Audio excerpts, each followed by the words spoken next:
Welcome to the Karen Kenney Show. Hey, you guys, welcome to the Karen Kenney Show. Oh, you guys, I'm already off to a weird start. God bless and help me. Okay, look, I made some notes. I don't usually do a show with those. I made some notes because I don't want to forget the different things I want to say about this subject. So I think I'm going to call this sucker Stop Normalizing Shit. I was going to say bullshit. Can we just stop normalizing some serious bullshit? Okay. So it's going to be some version of that.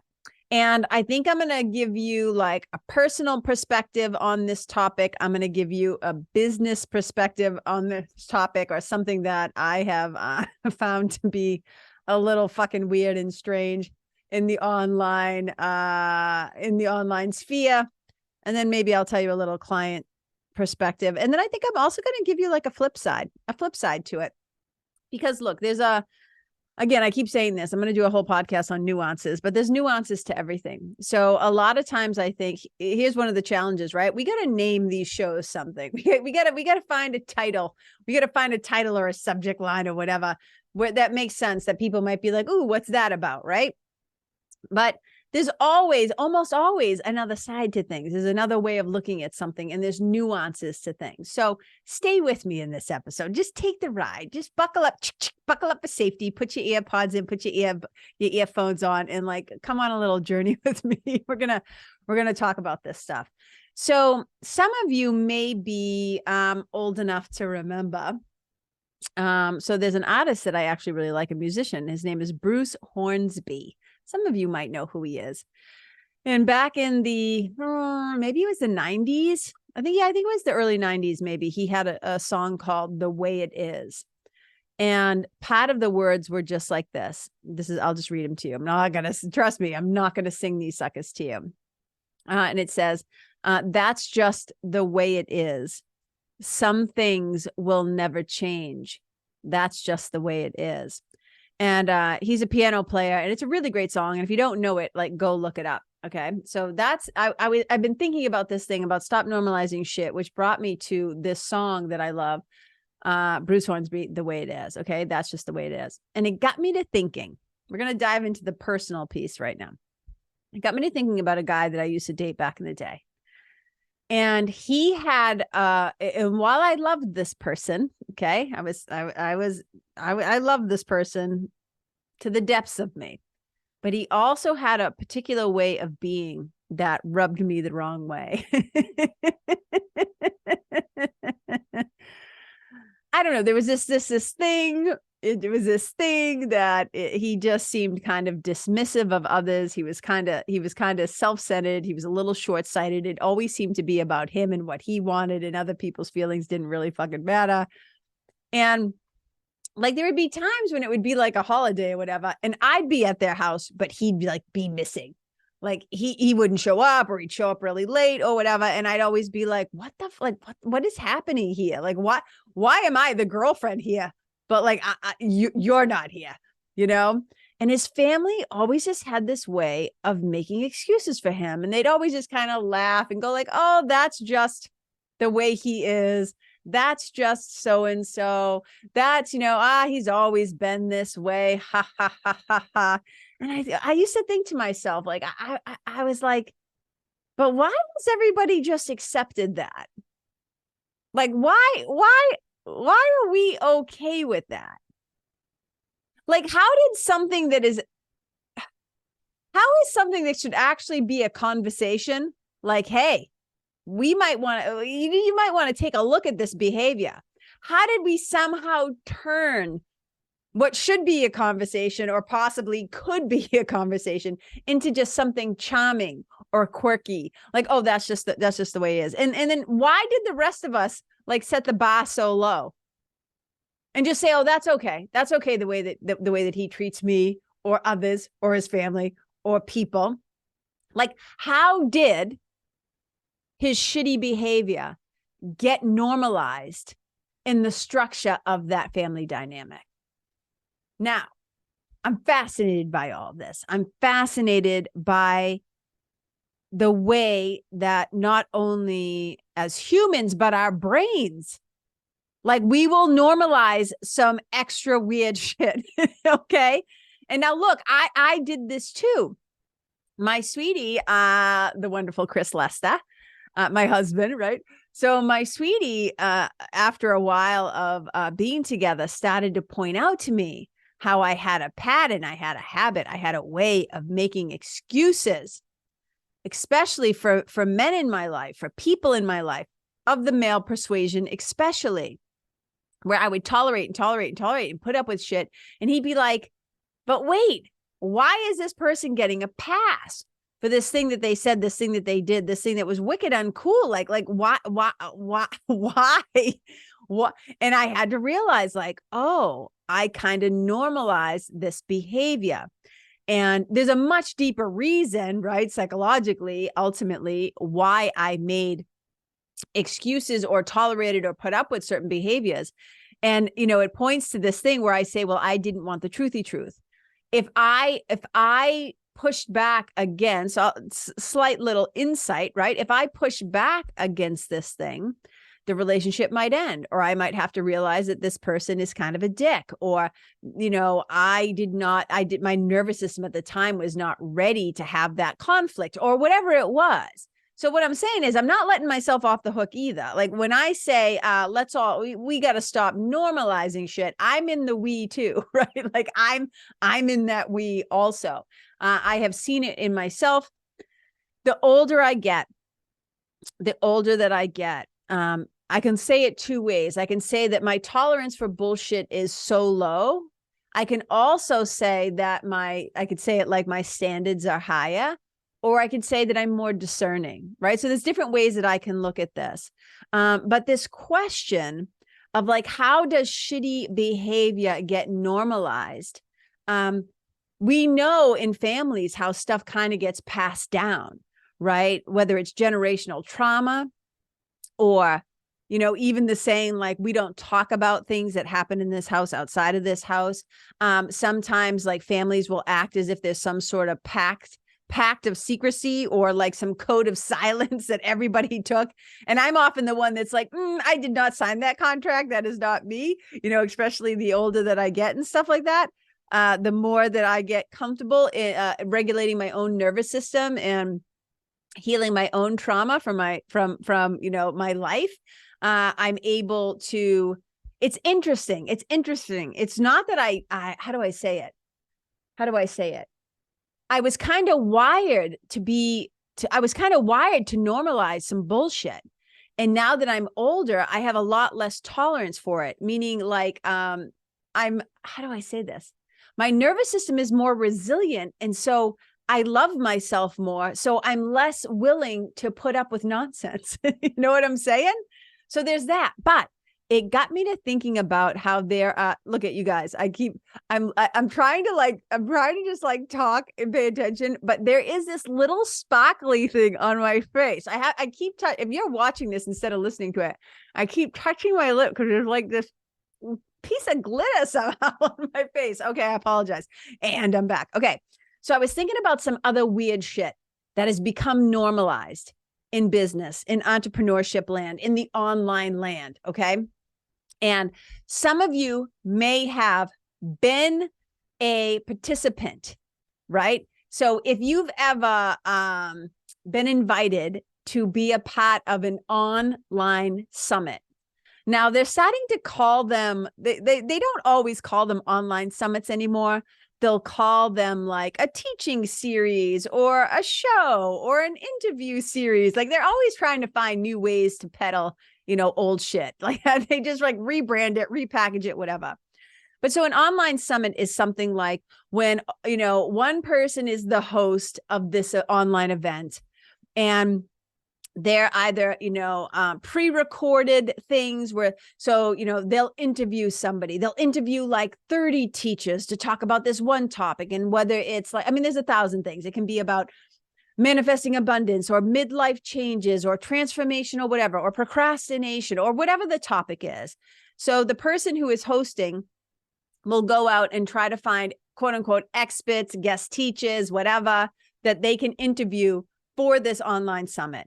Now, I know some of you listeners, especially if you're in the online world, you have either been a guest teacher, you've been one of the experts, you've maybe hosted one yourself, or I have no doubt that a bunch of you have listened to one, or, bought one, or, whatever, got the emails every day about the new interview with this teacher and that teacher. So most of you are going to know what I'm talking about. Hold on, I got to take a sip. Okay. I take issue with some of the bullshit. So right now I'm doing a little BTS. I'm doing a little behind the scenes for those of you who aren't in this world, right? Just listen to some of this bullshit. Okay. So I'll never forget when I first started getting invited on to being one of the guest experts or teachers or whatever on the online summits. Now, in the beginning, I was first invited by a couple of friends of mine. They knew me. They knew the quote unquote, I'm doing air quotes right now, the value, quote unquote, that I would bring to whoever audience I was talking to. They know my enthusiasm, my energy, my level of commitment to showing up and serving the best that I know how to, that I'm going to bring it, right? They've seen me speak on stages. They've heard me speak on podcasts. They know me in real life. And they're like, she's a sure bet, right? People can just say, have her, whatever. So I got invited to be on people who already knew me, their summits. And then those people, when they had friends who were running their own summits, because these were really big there for a while and they're still happening. And I'm going to tell you, just stay with me, right? So I would get invited to then be on shows with people who did not know me. Okay. So in the past week and a half, I've been invited, maybe it's been 2 weeks. Yeah, maybe it's been the past 2 weeks or 2.5 weeks, something like that. I've been invited to be a guest expert on 3 different summits. Now, I'm not picking on these particular summits. I'm just going to tell you, this is what goes down behind the scenes when you're usually invited to be on a summit, and why I'm calling bullshit, and why I want to stop normalizing this, because I don't think, and this is just me taking a stand. This is my opinion. I'm not saying anybody has to agree with me, but I'm calling bullshit. I don't want to normalize this shit. So I want to talk about it, right? Or at least mention it here while I'm on this topic. So there's this criteria that happens. So this is the weird, let me put it like this. This is like if somebody invites you to the prom and then they extend the invitation to you and they say, hey, would love to go to the prom with you. But then they followed this up with, here's a list of criteria that you must meet in order to be my prom date. And if you don't meet these things, then maybe I don't want to go to the prom with you. It's like a weird fucking thing. It's so bizarre. So here's what happens. You get invited to this thing, and they'll usually start the sentence with, oh my God, came across your website, or, oh, so-and-so referred you to me. Love you, love your energy, love your work. Would love to interview you for this X, Y, and Z thing. And you're just like, oh, that's really nice. But sometimes you get one and you realize these people have no idea actually who I am, because they'll put some bullshit sentence that they think is going to be like, I don't know how to explain it without outing somebody in particular, but it will be like, I love your work doing X, Y, and Z. And I'll be like, that is not actually what I do. So have you even actually been to my website? So it's you're like, pew, something stinks. Something's off already. We're in the second sentence and something's already weird. Okay. But a lot of times it's so-and-so referred you because I had been on their, summit or whatever. And then I'm going to give you some verbal language about what this might sound like. Okay, listen to this. It'll say something like this. Now we're getting to the criteria part of the quote unquote invitation. So my requirement for you or anybody I interview or whatever the speakers is you got to have an email list of this amount. Now it will go from anything to 1,500 up to 10,000 or more, right? Or if you don't basically have an email list of this, then you need to have a social media following of $25,000 or more. $25,000, no, 25,000 or more. Okay, so immediately they're like, oh, we love you. We think you're the bee's knees. You're the cat's pajamas. You're the cat's meow. We just think you're super duper. But we need you to have these things in order to come onto our playground and play, right? And not only do they want you to have a certain number of followers or a certain number of on your email list or whatever, then they'll say something like, and then you need to do the following. You need to like email your list twice between such and such a date, the promotional period.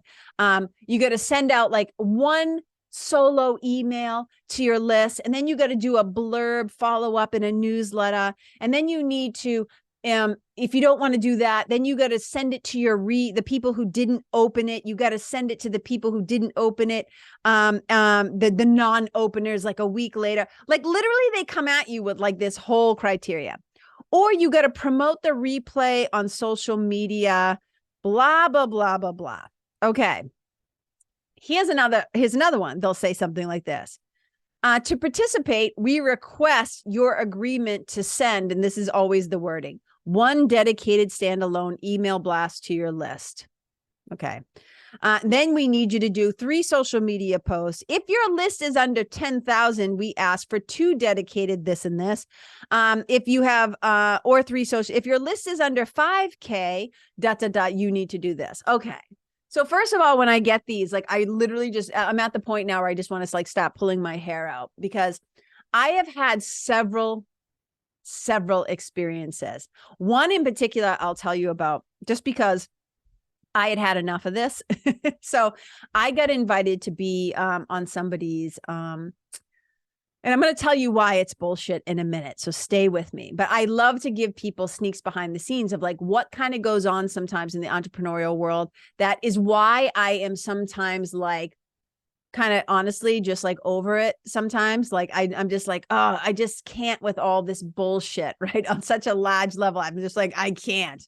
Now, look, I want to be wicked clear. I am always honored that somebody asks me. I really love that people refer me, that they trust me with somebody else's audience, that people respect me enough to say, hey, she'd be a great person to talk to or whatever. I'm talking specifically not about the people, but by these stupid rules, these bullshit rules that get made up. So this might be a little bit of a longer episode because I want to dive into this a little bit because it's important. Okay.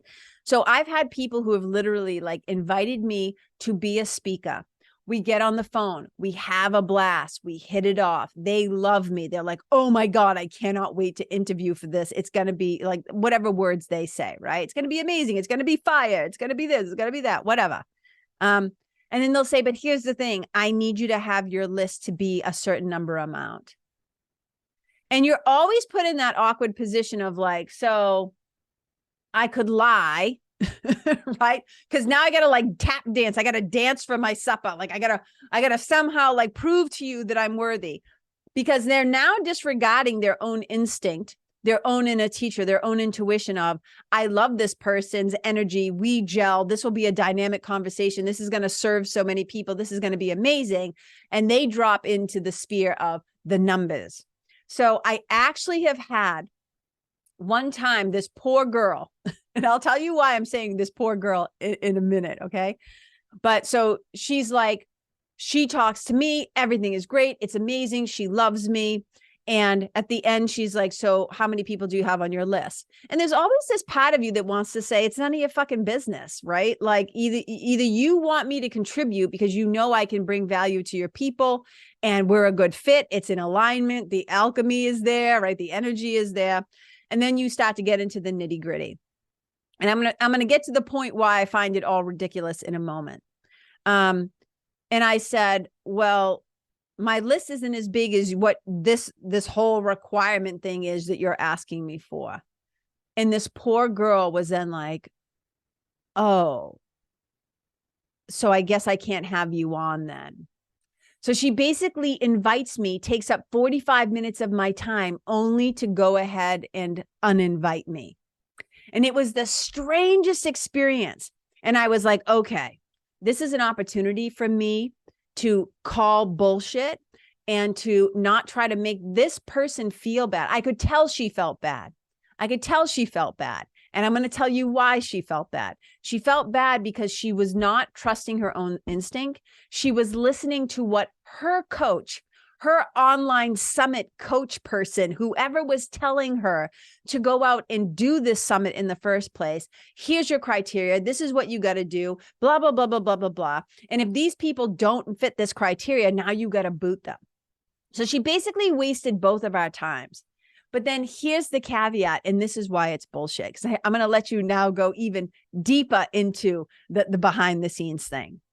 So often, the people who are actually hosting, I'm not saying always, remember, there's always exceptions and nuances, but most often, the person who is holding or hosting the online summit, they have hardly any list or any followers. So what the dynamic is, what's actually happening is these people who are trying to grow their own email lists and their own followers is they're trying to ride off the coattails of the people with larger lists. So they want people who have 5,000, 10,000, 25,000 people who are going to be coming to this summit because because then their thinking is, when you do the math, well, if I have 25 people who have on average a 10,000 number size list, then these emails are going to go out to 250,000 people.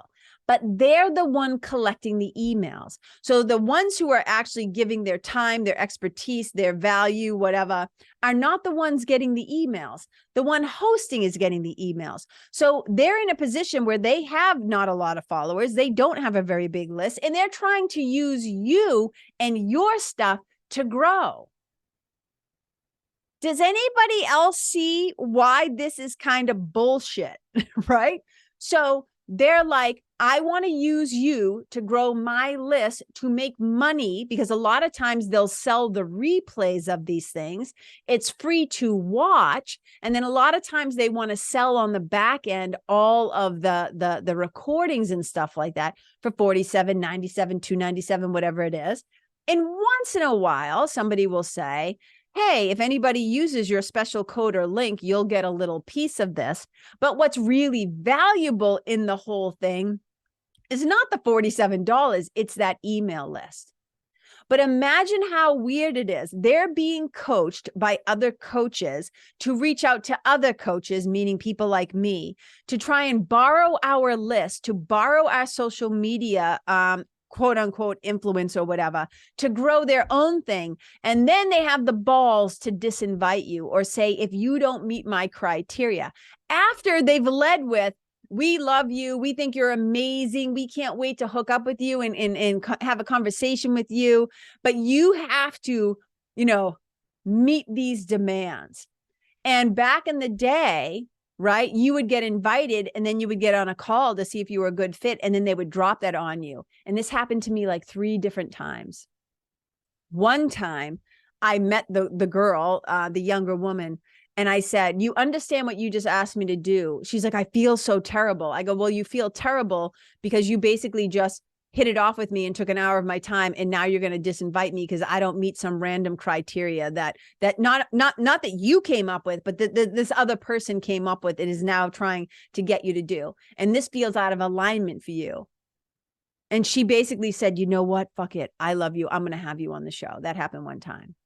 But do you see what I'm saying? There are things that go on, right, in the online space, in the coaching world, in the marketing world, that is just so uncool.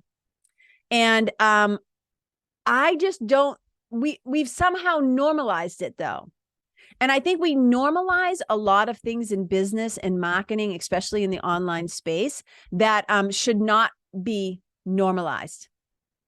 And, I was joking the other day, I was talking with two of my dearest friends. And I said, I think I'm going to start a podcast series, right? Just every once in a while, drop one in, and I'm going to call it like, I call bullshit. And then whatever the topic will be, like, I call bullshit online summits. I call bullshit, fill in the blank, right? So I'm kind of calling bullshit on this practice because I think it's so uncool. And I just think that it takes a lot. I don't know. I just think it takes a lot of fucking balls to invite somebody right? Because you're trying to grow your list off the backs of their numbers, and then you invite them, and then you're like, but here's the criteria. I find the whole thing fascinating, like psychologically fascinating. And I also think it's really gross. And so I don't know what I'm going to do with the 3 invitations that I just got, because what happens is when I get that invitation from somebody, I immediately Google them. I try to figure out how we know each other, how they could have found me, especially if they don't lead with so-and-so referred me. And then I go and I look at their social media, and I look at their followers, and I look at, right, like how many friends they have. And I look at the thing and I go, oh, this all makes sense why this is happening. And I just think so much of it is uncool. I think a lot of things are uncool in the online space, but let's leave it for there. Let's leave it there for now, because it's something that has been normalized in business, and I don't think it should be. I'm sure if you're listening to this and you're an entrepreneur, you have also experienced some things that you think are totally normalized that shouldn't be. So feel free to DM me, send up a flare and let me know. Again, just in case you missed it, where I said at the beginning, I am honored to be asked. I think it's great, especially when it is a sincere referral or somebody really loves my work. And I'm also aware of how there's a lot of bullshit that's going on underneath the surface. Okay, number 3. So I told you, I'm going to come at it from personal, I'm going to come at it from business, and now I'm going to talk about a client. So recently a client was telling me this story and a series of stories. And as I was listening, right, I noticed how there was like shit that had gone down in their childhood that was still coming up in some ways in their adult life.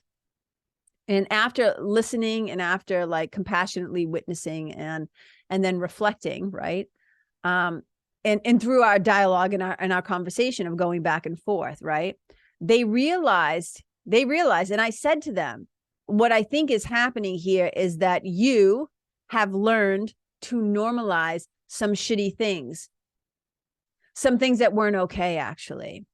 And for whatever reason, the dynamic in your household and in your family or whatever, which the pattern is now kind of repeating itself in your adult life, is that, you normalize some things that weren't okay. And we do this out of trying to survive, you guys. Like, this is why I have so much compassion for the younger versions of ourselves, because sometimes to denormalize something feels incredibly threatening to your nervous system, because the brain is always looking for like what's familiar, even if it's a hellish experience. It's like, oh, I understand this version of hell. I understand this thing, this, I call it, the unsafe known. We're more comfortable being in the unsafe known than we are being in the safe unknown. And so a lot of times, we will normalize things because that's how we survived. And that's just how dad was, or that's just how mom was, or that's just how your guardians were, or that's just how so-and-so was. And I did this too. I still do this. It's interesting. When my siblings and I, a couple of my siblings and I, if we're together, or even if it's just me, with friends telling stories, and, people are talking about their stories and how they grew up and da da da da. And I'll tell a story about my childhood. And this definitely happens when I'm with like my sisters, right? We'll tell these insane stories and we start laughing. But when you look around at other people at the table who grew up with maybe more normal or caring, or, like, I don't know. There really is no normal, but you know what I mean? When they grew up in environments that were different than ours, there's a way of saying it. Their faces are horrified. Like, they're looking at us like, why are you guys laughing? Like, this is not funny. And it took me a long time to realize that I had normalized some really unnormal shit. Like, I had kind of been like, and I just kind of laughed about it. It's one of the reasons why, like, sometimes if I've been storytelling on a stage or something like that, and afterwards somebody will come up to me and they'll be very emotional and they'll say, oh my God, you were so brave. you're so brave for telling that story. Like, oh my God, you're so strong. You're so whatever, like some kind, really kind feedback. Right. And some part of me inside always kind of like, wants to tilt my head. I always say this example, like when a dog hears a funny sound and like they tilt their head. I'm like, what do you mean? Because I don't feel brave. I don't feel like, oh, that was a brave thing, a courageous thing. I'm like, that was just my life, because I've normalized, sometimes we make extraordinary things ordinary. And I just want to say that, like, part of our healing process, and I think part of the healing of trauma, is when we recognize that those things that we somehow learn to just suck up and stuff down, or that we don't talk about that, or isn't everybody else's house just like that? Like, didn't you guys often have your lights and electricity shut off because your parents couldn't pay the bills? Did you often have to, did you not have enough food in your house, or like whatever the thing was? And we just assume like, oh, that was normal.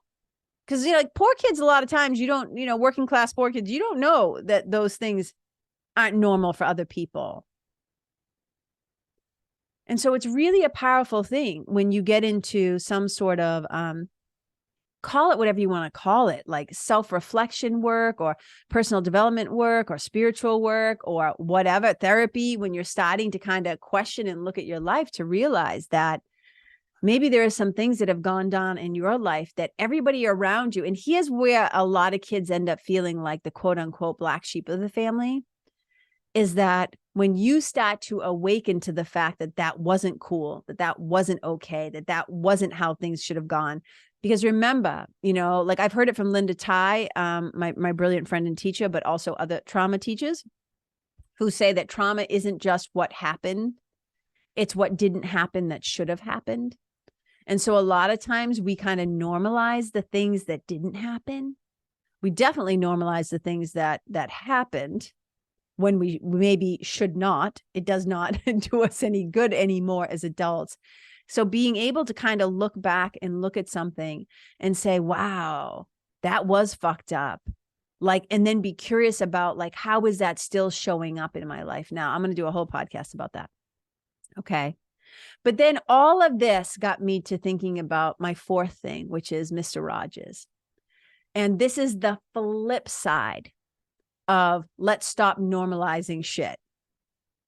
So in my work as a spiritual mentor, in my work as an integrative hypnotist, an integrative change worker, a life coach, all the different yoga teacher, all these different things, right, that I bring to my work.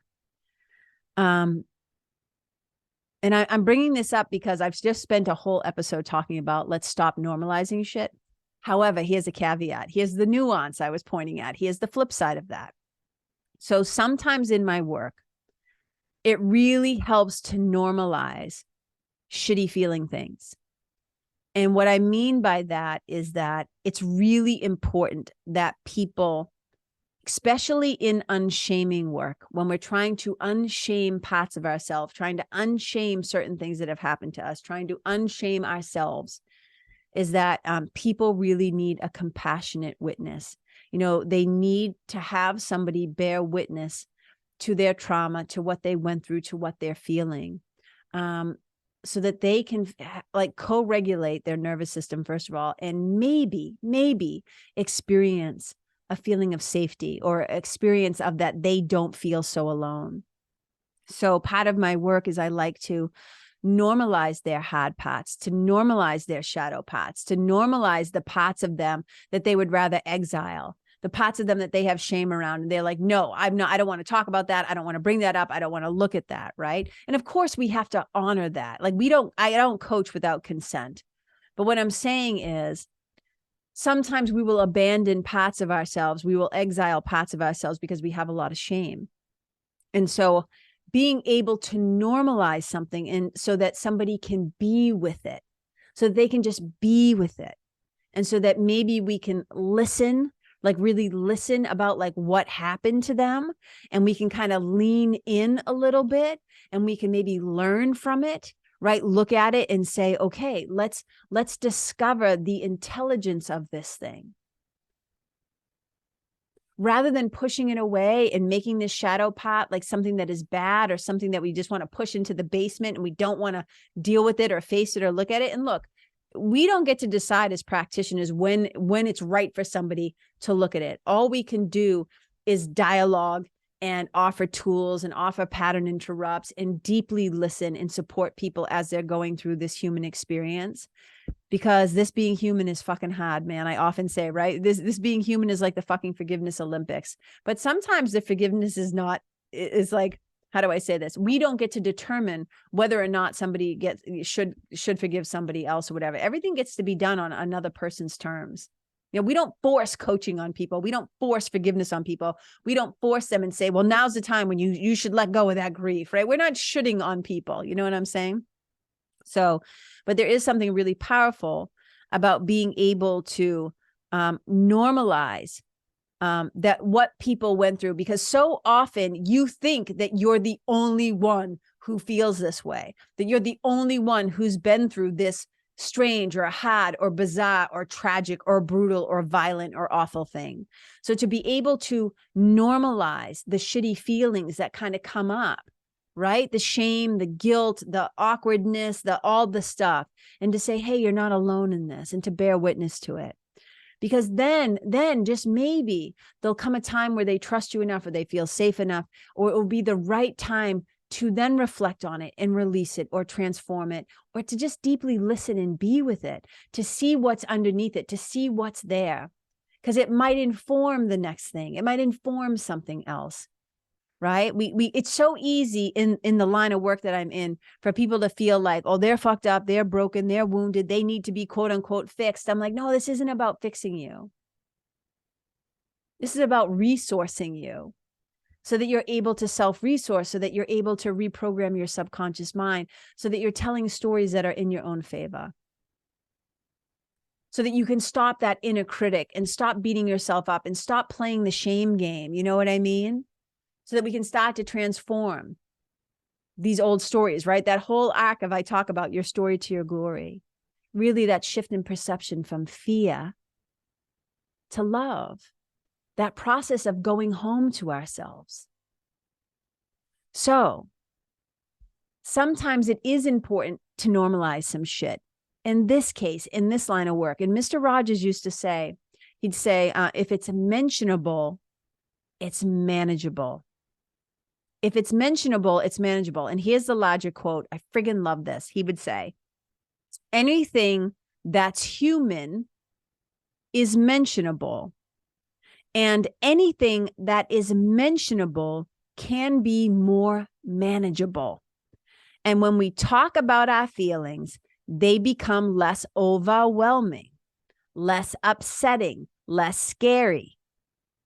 The people we trust with that important talk can help us know that we are not alone. I just love Mr. Rogers to the marrow of my bones. I just love him. If it's mentionable, it's manageable. And the people we trust with that important talk can help us know that we're not alone. And so it is a deep honor for me. Like, I am so happy that I can be a person that my clients can trust with those shitty things, with the wicked hard shit that they've been through or that has happened to them. And that I can perhaps be a presence, a listener, a compassionate witness to help them feel so not alone as they're navigating this whole being human experience. So whether that's bringing in spiritual tools, creating a DSP, a daily spiritual practice, whether that's giving them tools to kind of like just stop anxiety in its tracks, pattern interrupts, somatic tools, listening tools, self-hypnosis techniques, right? Hypnosis, all the subconscious reprogramming, right? The sacred and the science, the spiritual and the subconscious, brain science and ancient wisdom, bringing that together so that people, first of all, right, can learn how to self-resource, and feel external support as a resource. So they have resources and they also learn how to self-resource. Being able to do that so that we can be together in the work, especially when I do one-to-one work in the Quest, but also with group coaching, which I'm opening up doors to a very small, intimate, like 12 people group coaching program in September 2023. To create a space where we can question things, we can talk about things. It's a coming together to maybe solve it or to get to the root of it so that we're not just dealing with things on the symptom level. It's so that we go deeper and we recognize the problem. And then together we recognize that maybe it is through this work that we find the solutions. So that people aren't just chasing their own tails and spinning their own wheels and they're on that like victim loop. And I don't mean victim in a shaming way, but you feel victimized by your life, right? To get off that loop, to feel like, oh, I'm not over here drowning. Like I have support. Somebody is extending a hand and trying to help me up, to empower myself. Not so that now I can look to them as, you know, this weird codependent guru, you're the savior thing. Not that bullshit. Let's stop normalizing that bullshit too, okay? Oy, oy, oy. What I'm trying to say, you guys, there's a bunch of shit we should stop normalizing. There's a bunch of shit going on in the world that we should really stop normalizing. And these are these bigger things, these systems of oppression, right? The patriarchy, systems of racism, homophobia, fear of trans people, like fucking burning, like so much bullshit that is just deeply, deeply fear-based. Denying that we have a climate crisis on our hands. Like, what? How are we as intelligent species and intelligent human beings normalizing so much bullshit? I see people do it time and time again. Something terrible will happen, a tragedy, whether it's another person of color getting shot and killed, or something terribly violent, mass shootings, rape, murder, all of it. And what do people do? They just shake their head. Oh, that's awful. Tisk, tisk. They suck their teeth. Awful. And then they go right back to the doing. We have become a society that has normalized violence, violence against women, violence against children, violence against anybody who looks different than you, all the isms, all the homophobia, all the racism, all the xenophobia, like all of it. And somehow we've just normalized it. Oh, that's just people. It's like, that's not all people. It's important that we don't become numb. That's another way of saying it. That we don't normalize things that we know in our heart of hearts are not right. And it might not be right on a global scale, on a social economic scale, on a systemic level, in schools, in churches, whatever the thing is, but also in our own personal systems of friendships, partnerships, intimacy, family. Somebody has to be brave enough to say, this shit ends here. We're not passing the buck. We are not passing go. We are not collecting the $200. We are going to have a conversation about this because it is no longer charming. It's no longer, that's just the way it is. So we have to ask ourselves, am I going to be the one who's going to know themselves well enough to know when something is going against my core values? Like, who am I? What do I believe? What do I stand for? And this is why the work that I do with others, it's work that I first and foremost do with myself. P.S. I'm my first client. Like, I've got to go first because I can't help others from a place of, I don't know what the fuck I'm talking about and I have no experience. Because I need both knowledge and I need experience. And so that's why people are like, I was on somebody's podcast the other day and they're like, wow, you're like a certified this and a certified that and a certified this and a certified that. And I'm like, yeah, because I want to have these tools and these skill sets to understand myself first and foremost. So then I can have some working experience, some working knowledge of these things. I've tried them. I've guinea pigged myself, as they would say, right? Like I went first. And now I can report back. And now I can support others on their journey. When you're finding life so overwhelming, when you are feeling just so like, what the fuck is happening right now? And there are people who come to work with me for all different kinds of reasons. Sometimes they're going through grief or big transformations, or they feel stuck, or they're unhappy. And, you know, there's 1,001 ways to be unhappy. When people want to feel differently than they're feeling right now, when they want to get out of their own way, when they want more freedom, when they want to experience more purpose and meaning in their life, this is when I can bring these tools to them.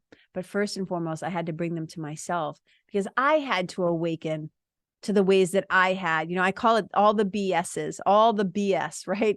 Which is the beliefs, the stories, the blind spots, the bullshits, the blocks, the systems that were in place, all those BSs that were keeping me, right, from experiencing my own happiness, my own inner peace, my own self-awareness and self-knowledge.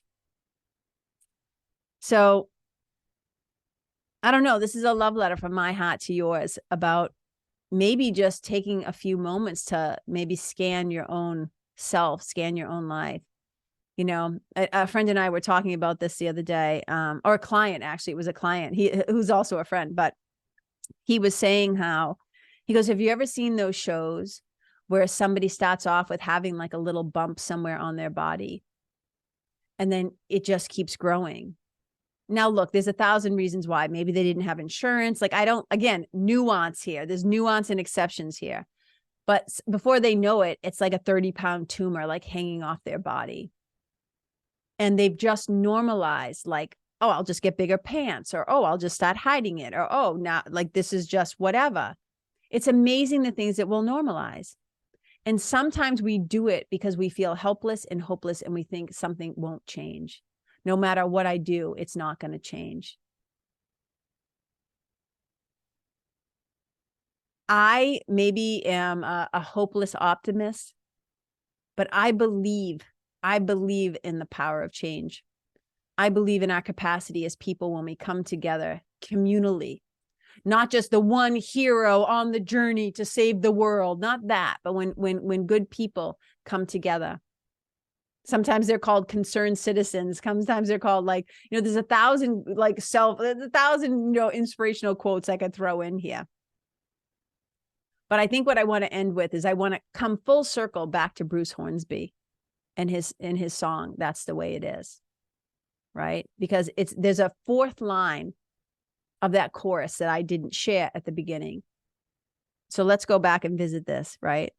He says, that's just the way it is. Some things will never change.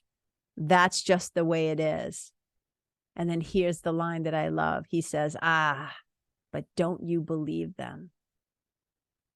Because they're going to try and tell you that you can't change, that you can't grow, that you'll never be different, or that system won't ever end, or violence against women, or the patriarchy, or racism and hatred, and all this white supremacy, all the stuff can't change. It's the way it's always been. It's 1,000 years of it. But don't you believe them? Don't believe it about yourself. Don't believe it about this world. Don't believe it about your perception. Don't believe it about your skill set. Don't believe it about your business. Don't believe it about that the world can't change, that the ways of this world can't change, because as long as people are here and people can change, the world can change. That's how it works. Enough people have to decide that we're done normalizing this shit. So, don't you believe them? And I think I'm going to stop right there. So you guys, it would behoove me. It would behoove me to help myself. So here's what I know to be true. When we are trying to make great change, right? When we are trying to even make small change. How do I say this? Having support in regulating your nervous system is one of the greatest things that we can do. So I want to invite you to storytime hypnosis. So I usually do these like twice a month. Okay. I think by the time you hear this, the next one will have already happened, but there's another one coming up in June. Okay. So they're like 45 minutes long sessions. And basically, I'm like, I could describe this in a bunch of different ways. It's like guided relaxation, guided meditation, like yoga nidra or NSDI, non-sleep deep rest. It's like subconscious reprogramming all into one. $25, 45 minutes. You get to do it from the comfort of your own home. Put your earbuds in. Don't even have to turn on your camera. It happens over Zoom. But it's a group experience. And you just get to be in your cozies and your jammies and your comfies at home with the soft, snuggly blanket. And you get to co-regulate in this experience as I lead you on this journey, this storytime hypnosis. It's like, I always say, it's like adult storytime. It's like adult storytelling. And you just cozy down and it's like giving your nervous system a big old hug. Number one. Number two, you can always listen to this podcast. I'm always trying to blast you guys with love. Every time I send one of these out, I am intentionally trying to pour love and send love your way. Number two. Number three, my one-to-one work in the Quest. That's what it's called. It's the Quest. It is a 3-month one-to-one mentoring and coaching program where I bring together all the best parts of myself, all the stuff, the somatics, the spiritual mentoring, the subconscious reprogramming, the hypnosis, like brain science, all of it to kind of, solve the problems that are arising in your life. And maybe sometimes the problem is us, right? And I don't mean, I'm being funny, but a lot of times it's our old patterns, it's our own habits, our old thought systems, our old stories, our old ways of being, the old identities that we've created that we're awkwardly bumping up against, right? Like I said, the stuff that has happened in the past that we used to survive, it's no longer working. And then I also have a group coaching program that is starting in September, which I'm wicked excited about. And I'm going to keep it small, like 12 people. And I really can't wait. And I'll tell you more about that as the time comes. But if it's something you're interested in, shoot me an email and I'll keep you on the list so you get first dibs, because it is going to be a small, intimate group. And it's just Karen at Karen Kenney, KENNEY.com, my email, or find my website. There's always a contact, like just go to the contact page on my website, KarenKenney.com. All right, you guys, I appreciate you. Thank you for staying this whole time. I have no idea how long this sucker is, but thank you for being here. Thank you for listening. Thank you for spending part of your day with me. I appreciate you. I celebrate you.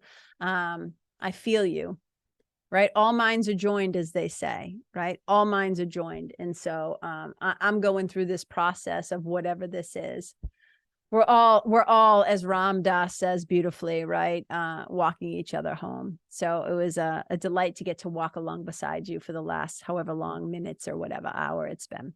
Wherever you go out into the world, right? Whenever you go out and, first of all, interacting with yourself, may you leave yourself better than how you first found yourself, right?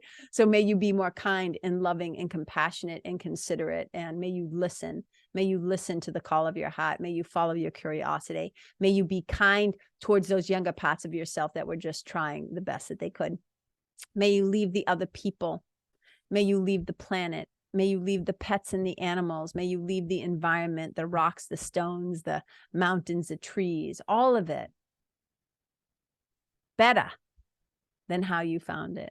Wherever you go, may some way your presence have been a little blessing. Bye.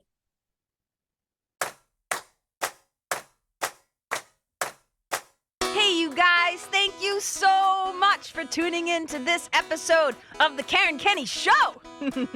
I super duper appreciate your time, friendship, and support.